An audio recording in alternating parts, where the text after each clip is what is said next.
Hello ladies and gentlemen, my name is SidAlpha and I'm coming to you today to discuss a recent news article that was released on Gamespot by Rob Crossley.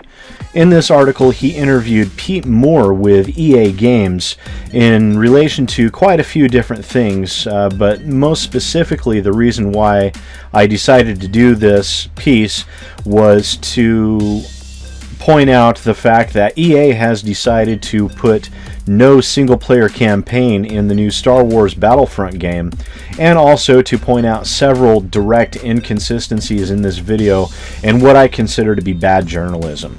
And the reason why I'm pointing this out isn't because I want to be a dick or anything like that. It's, I have nothing against Rob Crossley personally. However, this particular article just reeked of a complete lack of professionalism and was very partisan in nature. I saw no objectivity whatsoever. A perfect example of this lack of objectivity would be Rob Crossley commenting on when EA was named worst company in America 2 years in a row, I might add. He stated, somehow along the way, EA was twice declared the worst company in America.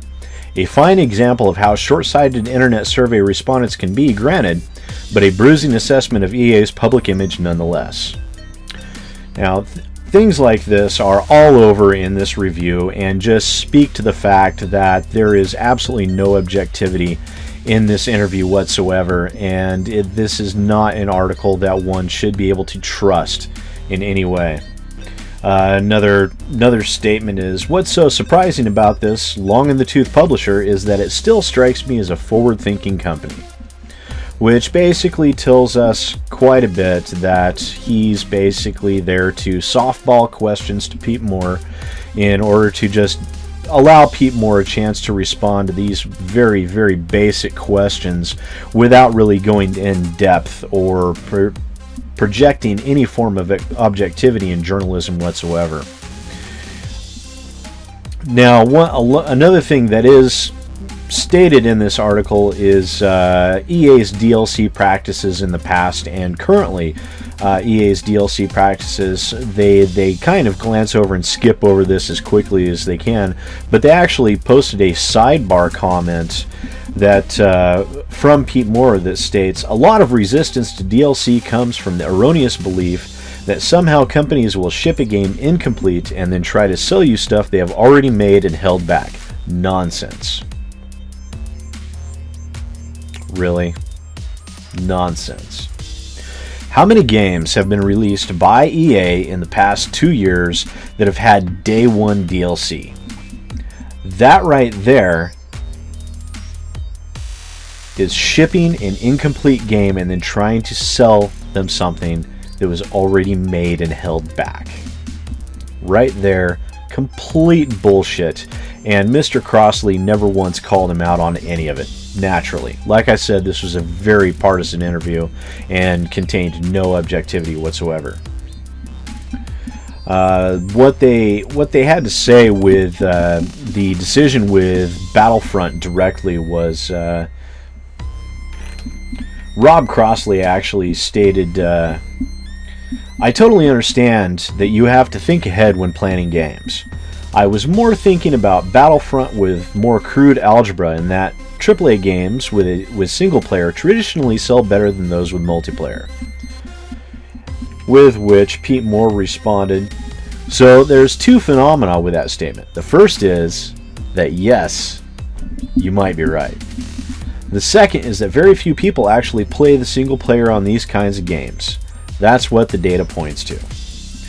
So basically what EA is doing with Star Wars Battlefront is they've decided that not enough people play the single player campaign in these type of games, which they are probably correct, because typically in these sort of games, especially perfect examples would be Battlefield and all those style games, the single player campaign is extremely tacked on with no thought given to it whatsoever, and is only the most basic of presence.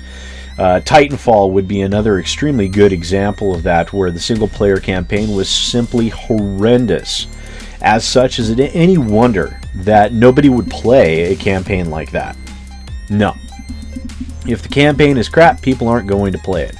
A lot of people bought the campaign, realized it was crap, and then stuck around and played the multiplayer because, hey, at least I'll get some of my money's worth out of this game.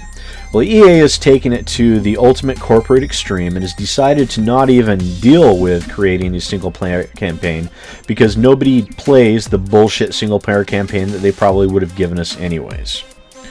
As such, of course, this has made a lot of people angry, and rightfully so, because you can pretty much guarantee that this is a multiplayer-only game, and there is no thought whatsoever to a single-player campaign, which frees up the developers quite a bit. They won't be bothered with, you know, all those pesky nuances like creating a story or interesting characters or cutscenes to help further the plot for those interesting characters. None of that'll be there. So it'll be an easier game to make. By easier, you would think that there's less content being provided to you, the consumer, so you would think this would probably be a less expensive game, right? Well, no. You'd be 100% wrong there. You can be guaranteed that they will be charging full market $60 plus DLC plus season pass plus all the other fun little add-ons they like to do to try and squeeze more money out of you, you know, get some more blood out of that stone, with actually providing you a huge amount of less content than they normally would have.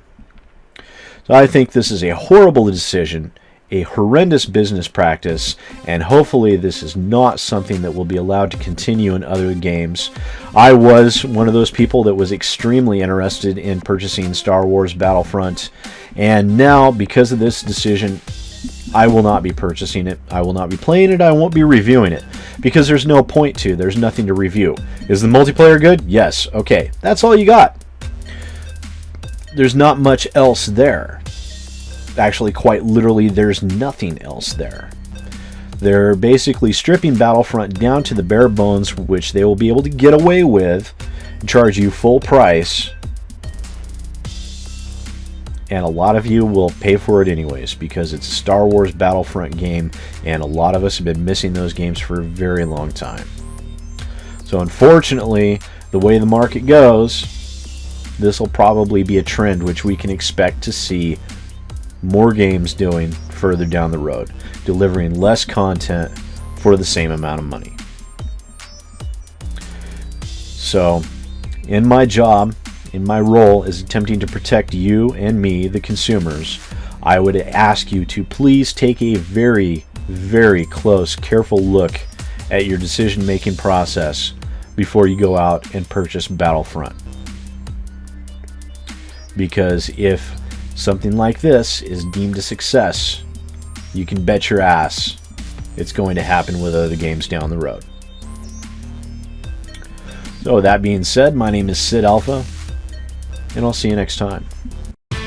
Hey folks, SidAlpha here. If you enjoyed this video, please remember to like, subscribe, and share. If you want to check out some other First Impressions videos, feel free to click on the link on the left.